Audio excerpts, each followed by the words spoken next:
এবার দেখো এখানে মেনলি বহুভুজ বা পলিগন অনেক রকম হতে পারে। প্রধানত mainly two types of polygon.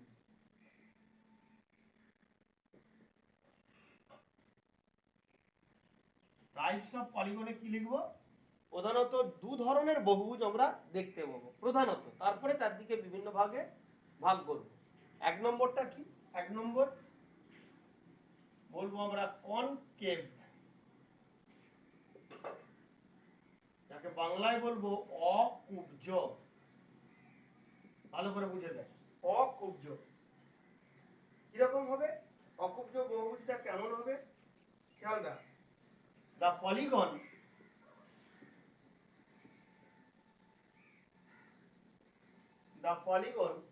whose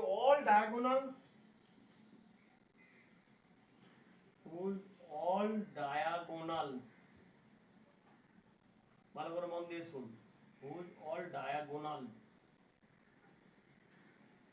তাহলে এখানে পলিগনস করে দিই, পলিগনস whose all diagonals lie inside the polygon, lie inside the polygon is called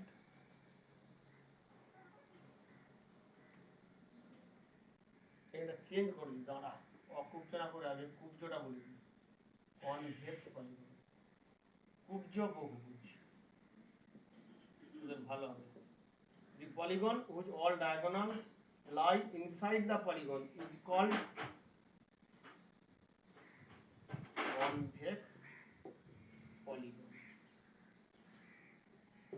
Bangla কি দাঁড়াবে? এর বাংলাটা লিখে দিচ্ছি, যে বহুভুজে প্রতিটি কর্ণ, বহুভুজে ভেতরে অবস্থিত,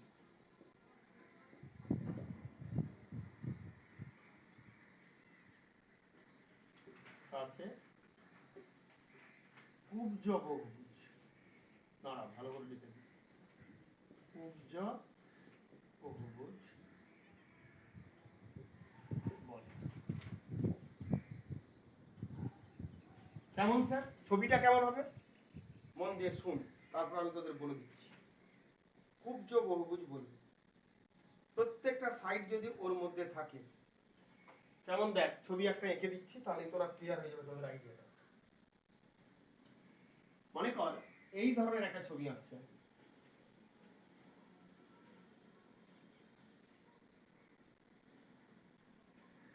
এই দেখ, একটা সাইড, দুটো সাইড, তিনটে সাইড, চারটে সাইড, বা আরো একটু বাড়িয়ে দিই তাদের ভালো হবে। এই সময়টা বাড়িয়ে দিলাম, পাঁচটা সাইড।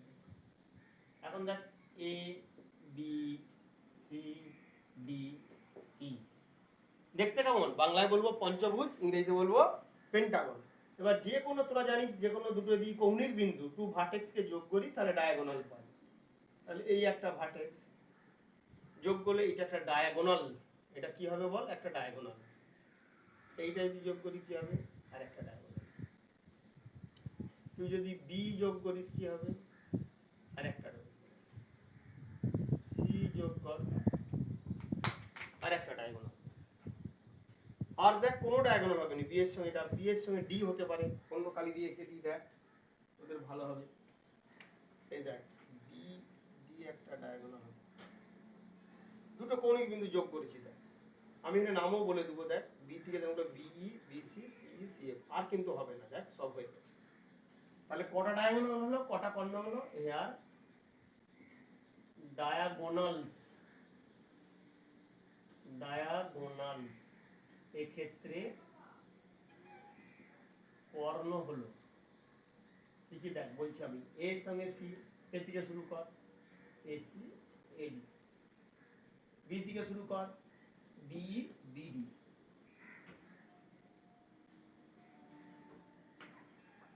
সি থেকে শুরু কর, সি এ সি, এসি তো হয়ে গেছে, এসি মানে সিও হয়ে গেছে, এসি করেছিলি তাহলে সি হয়ে গেছে, সি হয়ে গেছে, শুধু সিইটি হবে। দেখ কেন সিএ মানে এসি হয়ে গেছে। এবার ডি থেকে শুরু কর, বিডি মানে ডিবি হয়ে গেছে। আর কি হলো ডিএ হয়ে গেছে, আর কিন্তু নাই দেখ।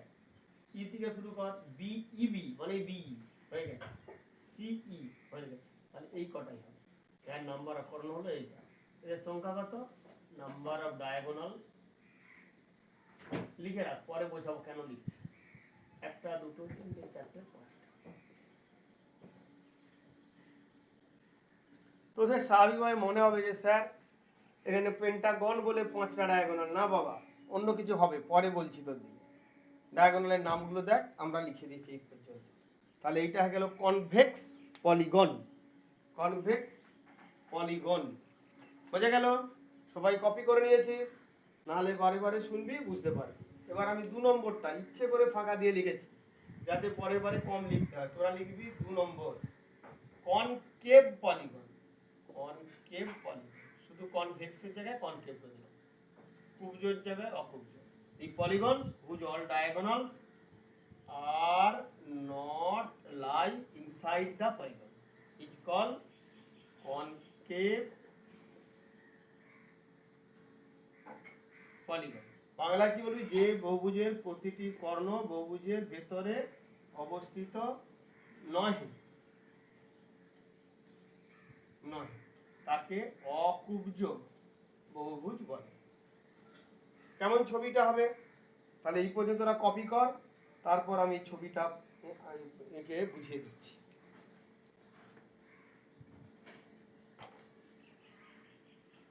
দেখ, এই ছবিটা আমি মুছে দিলাম। অকুব্জের একটা বহুভুজ আঁকবো যে সব ডায়াগোনাল, একটা ডায়াগোনাল, একটা কর্ণ যদি বাইরে বেরিয়ে চলে যায়, প্রত্যেকটা কর্ণকে ওর মধ্যে থাকতে হবে, প্রতিটি কর্ণ অভ্যন্তরের নহে। তাহলে তাকে বলা হচ্ছে যে বহুভুজের প্রতিটি কর্ণ বহুভুজের ভেতরে অবস্থিত নয় তাকে। তার মানে অ্যাটলিস্ট একটা কর্ণ যদি বাইরে চলে যায় তাহলে আর হবে না। আমি একটা ছবি আঁকছি, দেখ, এই একটা অ্যাঙ্গেল টানলাম, এই একটা টানলাম, এই একটা টানলাম, এই একটা টানলাম, A B C D E. এখানেও পঞ্চভুজ আছে, দেখ, একটা বাহু, দুটো বাহু, তিনটে বাহু, চারটে বাহু, পাঁচটা। এখানে সব ডায়াগোনাল নয়, একটা ডায়াগোনাল যদি ওর বাইরে চলে যায় তাহলেই আর হবে। অ্যাটলিস্ট ওয়ান, কমপক্ষে একটা ডায়াগোনাল ওর বাইরে চলে। এখন লক্ষ্য করে দেখ, সি আর ই এই দুটো বিন্দু যদি যোগ করিস, এটা কিন্তু একটা ডায়াগোনাল। ডায়াগোনাল মানে কর্ণ, নট উইথিন দা, এই রিজিয়নটা কোনটা? এটা এই ফাঁকা জায়গাটা diagonal, not lie inside Pentagon.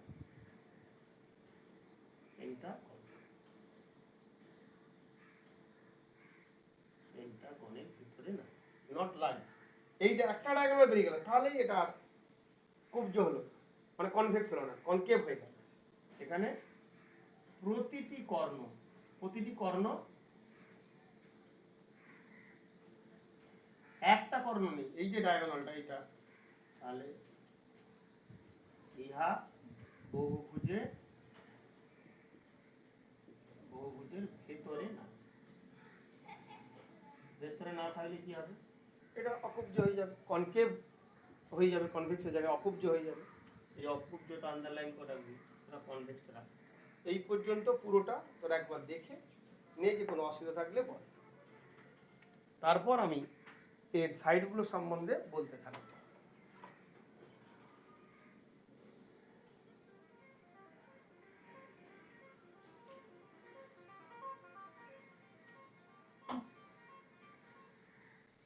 এইবার দেখ, তোদের একটা মেথডে বলেছে, আমি একটা অন্য মেথডে তোদের বলবো। নাম্বার অফ ডায়াগোনাল ক্যালকুলেট, বা রুল লিখে দিই, rule of number of diagonals of A polygon.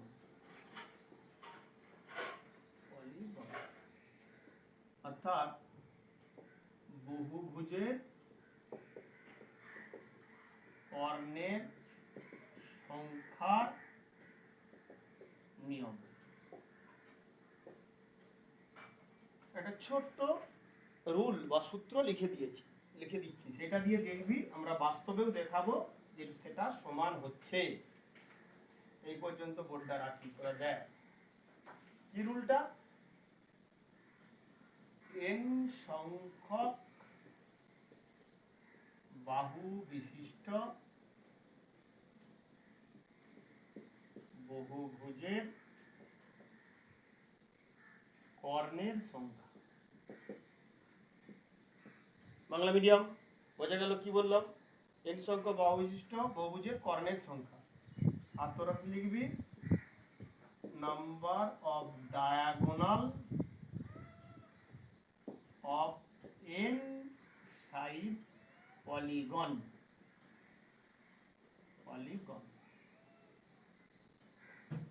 equal to কত হবে জানিস?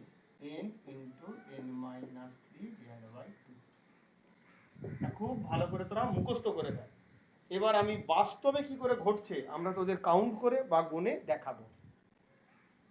যেমন মনে কর আমি একটা একটা করে উদাহরণ দিচ্ছি। প্রথম কথা, 1 নম্বর বা এক্সাম্পল বলে লিখে দিই, তোদের ভালো হবে। এক্সাম্পল, উদাহরণ।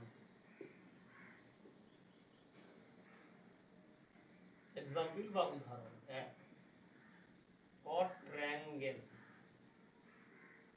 quadrangle, ত্রিভুজের ক্ষেত্রে। আগে লিখে ফেলি, ক্যালকুলেশনটা লিখি, অ্যানালাইটিক্যালি কি হয়, তারপরে আমরা ফ্রম ফিগার থেকে দেখব। হ্যাঁ, লক্ষ্য করে দেখ, কর্ণের সংখ্যা,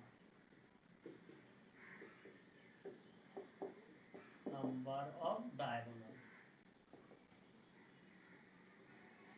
ভালো করে বুঝ, কোয়াড্রাঙ্গেল ত্রিভুজের ক্ষেত্রে n সমান কত হবে?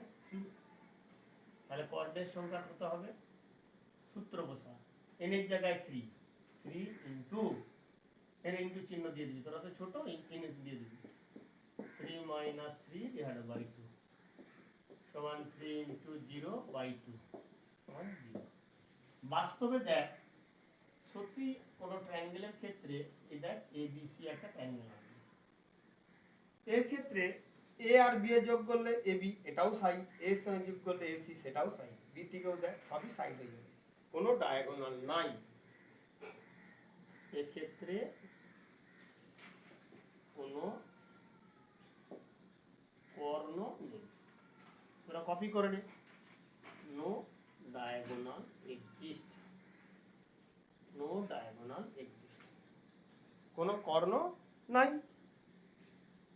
ভালো করে দেখ, ক্লিয়ার হয়েছে? কোনো কর্ণ নাই। তোরা কপি কর আস্তে আস্তে, আমি ওয়েট করছি, কারণ আমি গার্ড করে তো অনেক সময় লিখেছি, তোরা পারবি না লিখতে, লিখে নে।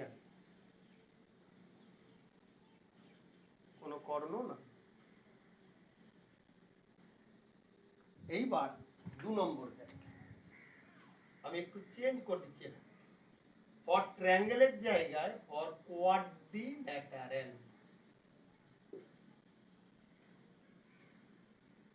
ফর কোয়াড্রিল্যাটারাল এখানে লিখবি চতুর্ভুজের ক্ষেত্রে। তার মানে n ইকুয়াল টু কত হবে? যার 4টে সাইড আছে, n ইকুয়াল টু 4। কর্ণের সংখ্যা কত হবে? সূত্র দেখ, n ইনটু, তাহলে 4 into 4 minus 3, n minus 3, 4 minus 3, তাহলে কত হবে? এখানে ক্যালকুলেশনটা মুছে দিই, দেখ 4 ইনটু 4 থেকে 3 বিয়োগ করলে 1 বাই 2 ভাগ করলে 2। বোঝা গেছে? এবার আমি ফিগারটা এঁকে তোদের বুঝিয়ে দিচ্ছি। দেখ, এই লেখাটা নিশ্চয়ই বুঝেছিস। n এর জায়গায় 4 বসাবো, 4 into 4 n minus 3, 4 minus 3 divide by 2। দেখ ক্যালকুলেশন অ্যানালাইটিক্যালি করেছি, 4 ইনটু 4 থেকে আমি বলে 1 বাই 2 সমান 2। এখানে একটা চতুর্ভুজ এঁকে ফেলি, 1 2 3টে বাহু 4টে, A B C D। এবার মজাটা দেখ, এক্ষেত্রে কর্ণের সংখ্যাটা দেখ, এর সঙ্গে C যোগ করে দে, এই একটা কর্ণ, তাহলে কর্ণ ডায়াগোনালস আর বাংলায় লিখবি কর্ণ হলো কি কি দেয় এসি লিখে ফেলি একটা এসি আর একটি আছে দেখ তাহলে কটা হলো রে দুটি কর্ণ এখানে আছে দেখ তুই কোনো মতেই ফিগারে আঁকতে পারবি না। যতটা বললাম ক্লিয়ার হয়ে গেছে। তাহলে 2 এর জন্য ফর কোয়াড্রিলেটারের জন্য এটা হলো n সংখ্যক থাকলে n সংখ্যক, তাহলে যা বলবে তার জন্যই তো কি বার করে ফেলতে পারবি।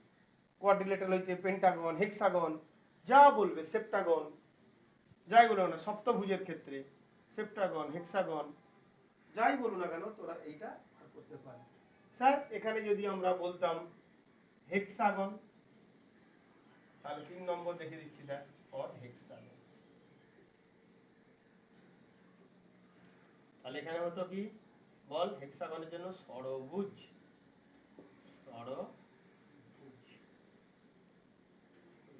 তাহলে ষড়ভুজ মানে কটা বাহু, n এর মান হতো 6।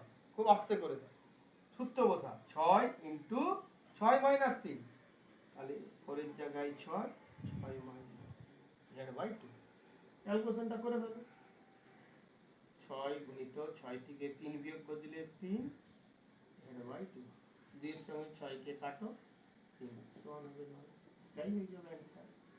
এইভাবে যখনই কোনো বাহু দিয়ে দিবে তখন কিন্তু আমি এটা ফিগারে রাখছি না, যখনই কোনো নাম্বার অফ সাইড বলে দিবে তখনই এইখানে সূত্রটায় বসিয়ে দিলে তুমি নাম্বার অফ ডায়াগোনাল পেয়ে যাবে। কিন্তু খেয়াল রাখবে সূত্রটা n into n minus 3 divide by n into n minus 3 divide by 2। ওই যে যদি কোনো ভুলেও যাও যে n ইন্টু n মাইনাস 2 না n মাইনাস 4, সবসময় মনে রাখবি ত্রিভুজের ক্ষেত্রে ডায়াগোনাল আঁকা যায়নি, কর্ণ আঁকা যাবে না। তাহলে n এর জায়গায় 3 বসিয়ে দিলে তো জিরোই, n into n minus 3 by 2। Clear? আজকে পর্যন্ত আজকের ক্লাসে থাক। নেক্সট ক্লাসে আমি বিভিন্ন টাইপগুলোকে নিয়ে আলোচনা করব, যে তাদের ক্লাসিফিকেশনগুলো কেমন হবে, অর্থাৎ কোনটাকে কি বলবো, কেন বলবো, তাদের উপরে ছোট ছোট শর্ট কোশ্চেন নিয়ে আলোচনা করব। তোমরা ভালো থেকো, সুস্থ থেকো, ঘরের বাইরে মোটেই বেরোবে না, তবেই আমরা পুজোর পর তোমাদের সঙ্গে আমাদের দেখা হবে এবং ক্লাস হবে। খুব ভালো থাকবে।